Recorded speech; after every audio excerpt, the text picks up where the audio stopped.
வங்கக்கடலில் தாவி எழுகின்ற அலைகள்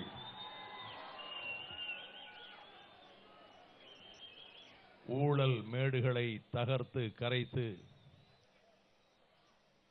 தமிழகத்தை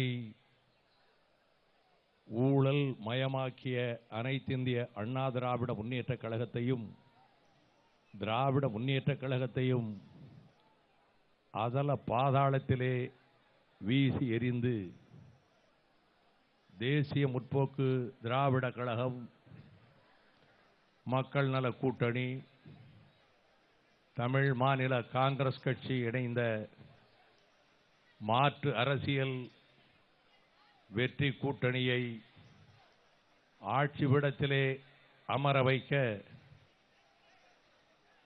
மாமண்டூரில் தண்டிறங்கியிருக்கின்ற வீர சபதம் பூண்டு அமர்ந்திருக்கிற இந்த மக்கள் சமுத்திரத்துக்கு முன்னால் உரையாற்ற இருக்கின்ற 2016 மே திங்களில் தமிழ்நாட்டினுடைய முதலமைச்சராக பொறுப்பேற்க இருக்கின்ற தேசிய முற்போக்கு திராவிட கழகத்தினுடைய நிறுவன தலைவர் எனது ஆருயிர் சகோதரர் புரட்சி கலைஞர் கேப்டன் விஜயகாந்த் அவர்களே,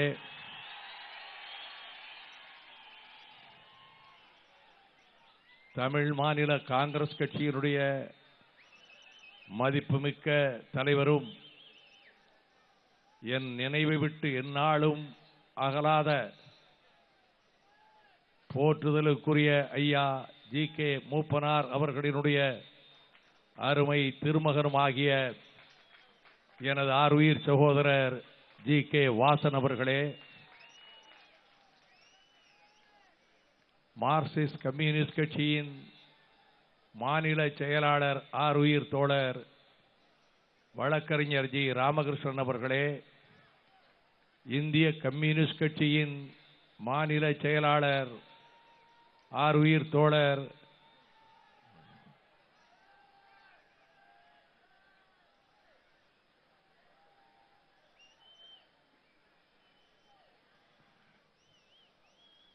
இரா. முத்தரசன் அவர்களே, தேசிய முற்போக்கு திராவிட கழகத்தின் மகளிர் அணி செயலாளர் என்னுடைய அன்பு தங்கை திருமதி பிரேமலதா விஜயகாந்த் அவர்களே, வரவேற்புரை ஆற்றிய தேசிய முற்போக்கு திராவிட கழகத்தின் இளைஞரணி செயலாளர் எனது அன்பிற்கினிய சகோதரர் சுதீஷ் அவர்களே, நன்றியுரை ஆற்ற இருக்கிற மறுமலர்ச்சி திராவிட முன்னேற்ற கழகத்தின் துணை பொதுச் செயலாளர் ஆருயிர் இளவல் மல்லை சத்யா அவர்களே,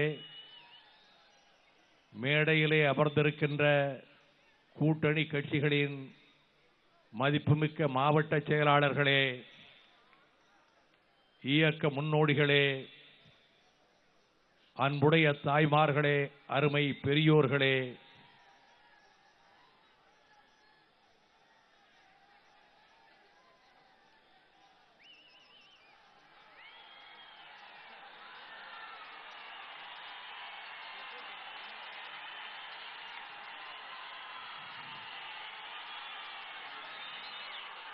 பூட்டிய இருப்பு கூட்டின் கதவு திறந்தது, சிறுத்தையே வெளியில் வா. அது கொஞ்சம் பொறுத்துத்தான் சிறுத்தை பாயும்.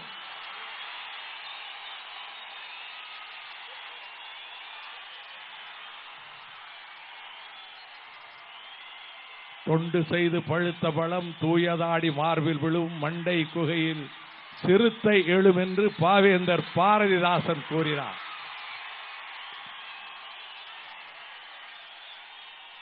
இப்படி ஒரு கூட்டணி அமைய வேண்டும் என்று ஜி. ராமகிருஷ்ணனும் டி.கே. ரங்கராஜனும் ஒரு 9 மாத காலத்திற்கு முன்னால் என்னை வந்து சந்தித்த சில நாட்களில் அண்ணா நகர் இல்லத்திற்கு வந்து தமிழகத்தை பாழ்படுத்திக் கொண்டிருக்கின்ற திராவிட முன்னேற்ற கழக, அண்ணா திராவிட முன்னேற்ற கழக அரசுகள் மீண்டும் அமையா வண்ணம் நாம் ஒரு வியூகம் வகுப்போம் என்று, அந்த நேரத்தில் ஜெயிப்போம் என்ற நம்பிக்கை இல்லாத வேளையில், ஜெயிக்காவிட்டாலும் பரவாயில்லை, இம்முறை ஒரு தர்ம யுத்தத்தில் நாம் ஈடுபட்டாக வேண்டும்.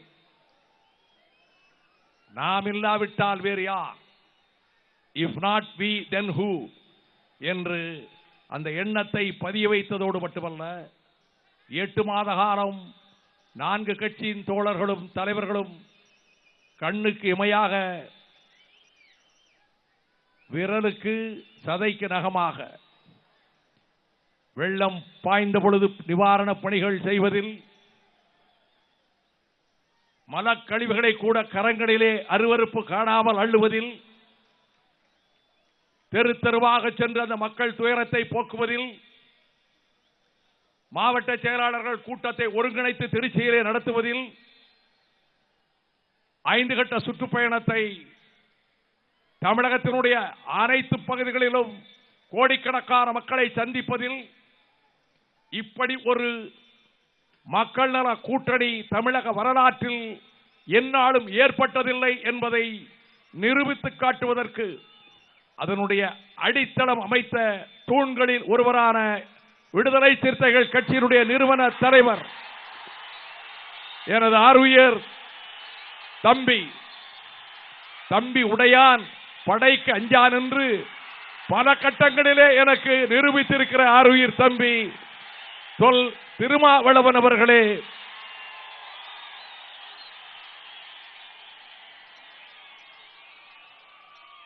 இந்த நிகழ்ச்சியை தமிழகத்தினுடைய அனைத்து பகுதிகளிலும் பட்டி தொட்டி பட்டணக்கரை அங்கிங்கனாதபடி எங்கும் தங்கள் இல்லங்களிலே அமர்ந்தவாறு தொலைக்காட்சி பெட்டிகளுக்கு முன்னாலே இருந்து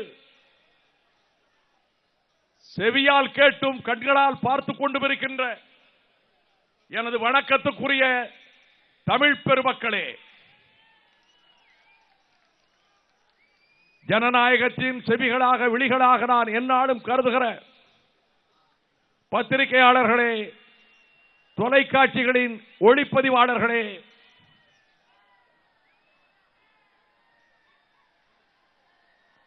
ஜனநாயகத்தின் இறுதி எஜமானர்களாகிய வாக்காளர் பெருமக்களே, நடுநிலையாளர்களே, ஆர்வத்தோடு எங்கள் மாநாட்டிலே எங்கள் கருத்துக்களை செவிமடுக்க வந்திருக்கின்ற லட்சோப லட்சம் அரசு ஊழியர்களே,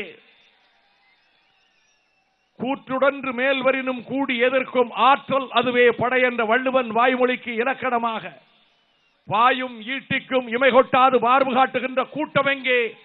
அது தேசிய முற்போக்கு திராவிட கழகம், மக்கள் நல கூட்டணி, தமிழ் மாநில காங்கிரஸ், வெற்றி கூட்டணியினுடைய வீறு கொண்ட தொண்டர்கள் என்று நாங்கள் பிரச்சாரம் நிறைவு பெறுகிற வரையிலே இந்த 6 கட்சிகளினுடைய தலைவர்களும் தமிழகத்தினுடைய 4 திசைகளிலும் பட்டி தொட்டி பட்டணம் அனைத்து இடங்களுக்கும் சென்று எதிரிகளின் வீகத்தை தூள் தூளாக தகர்ப்பதென்று முடிவெடுத்துக் கொண்டிருக்கின்ற நேரத்தில் அதற்கு பாடுபடுகிற தொண்டர்படை தம்பிமார்களே,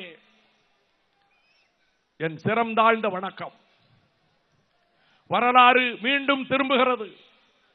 history repeats itself. 1967 விருகம்பாக்கத்திலே Dravida Munnetra கழகத்தின் மாநில மாநாடு டிசம்பர் 28, 29, 30, 31, 28 ஊர்வலம், 3 நாள் மாநாடு, 4ஆம் நாள் நிறைவு மாநாடு ஜனவரி 1ஆம் தேதி. அந்த மாநாட்டில் இதே போன்ற காட்சியை கண்டேன். அன்று நான் சென்னை சட்டக்கல்லூரி மாணவன், 1ஆம் ஆண்டு மாணவன். ஒரே ஒரு வித்தியாசம், அன்று நான் தரையில் அமர்ந்திருந்தேன், இன்று நான் மேடையில் நிற்கிறேன். அந்த மாநாடு பேரறிஞர் அண்ணா அவர்களை ஜார்ஜ் கோட்டையினுடைய முதலமைச்சர் நாற்காலிக்கு அழைத்து சென்றது. இந்த மாநாடு கேப்டன் விஜயகாந்த் அவர்களை ஜார்ஜ் கோட்டையினுடைய முதலமைச்சர் நாற்காலிக்கு அழைத்து செல்ல இருக்கிறது. இந்த மாநாடு நடைபெறுகிற இடத்திற்கு பெயர் மாமண்டூர்.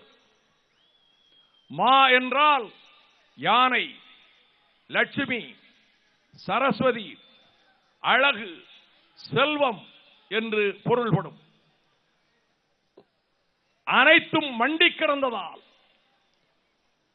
அழகும் செல்வமும் வீரமும் மண்டி கிடந்ததால், பல்லவ நாட்டு பெரும் சைன்யங்கள் இங்கே பல காலங்களிலே மண்டி கிடந்ததால் இந்த நகரத்துக்கு மாமண்டூர் என்று பெயர் சூட்டப்பட்டது. இந்த நாள் ஏப்ரல் 10ஆம் நாள். வாழ்வில் ஏற்றத்தாழ்வுகளற்ற, மேடு பள்ளங்களற்ற, சிகரங்களும் பள்ளத்தாக்குகளும் இல்லாத ஒரு பூமியை சமதர்ம பூமியாக அமைக்க சோவியத் நாட்டிலே ஒரு சட்டக்கல்லூரி மாணவனாக உலவிய ஒரு இளைஞன் தன்னுடைய அண்ணன் அலெக்சாண்டர் ஜார் சக்கரவர்த்தியினால் சதி குற்றம் சாட்டப்பட்டு தூக்கிலிடப்பட்டு கொன்ற கொடுமையை எண்ணி நெஞ்சம் கொதித்து மார்க்சிய சிந்தனைகளுக்கு தன் இல்லத்தை பறிகொடுத்து புரட்சி பூபாலத்துக்கு தன்னை தயாராக்கி கொண்டானே. விளாடிவாஸ்டாக் வீதிகளில் வெண்கல சிறை வடிவில் எழுந்தானே அந்த மாமேதை லெனின் பிறந்த நாள் இந்த ஏப்ரல் 10ஆம் நாள் என்பதை இன்றைக்கு நான் நினைவுபடுத்த கடமைப்பட்டிருக்கின்றேன். இன்றைக்கு தமிழகத்தினுடைய நிலைமை அனைத்து தளங்களிலும் பாழ்பட்டு சொல்லனா கொடுமைகளுக்கும் நரக வேதனைக்கும் ஆளாகி இருக்கக்கூடிய இந்த நிலையில் எனக்கு 20ஆம் நூற்றாண்டினுடைய 30கள் எனக்கு ஞாபகத்துக்கு வருகிறது. இதே போல ஒரு நிலைமை ஒரு நாட்டிலே நிலங்கள் தரிசு நிலங்களாயின, தோட்டம் துறவுகள் பாழாயின, வறுமை வாட்டி வதைத்தது, வேலையில்லா திண்டாட்டம் அந்த மக்களை பட்டினி கொடுமைக்கு ஆளாக்கியது. பஞ்சம் பிழைப்பதற்கு எங்கும் செல்ல வழியில்லை. பசியால் மெலிந்தனர், பட்டினியால் நலிந்தனர், எண்ணற்றோர் எலும்பும் தோலுமாக அவர்கள் மடிந்தனர். அவர்களிலே பலர் ஆப்பிரிக்க கண்டத்திலே இருந்து அழைத்து வரப்பட்ட கருப்பின நீக்ரோக்கள்.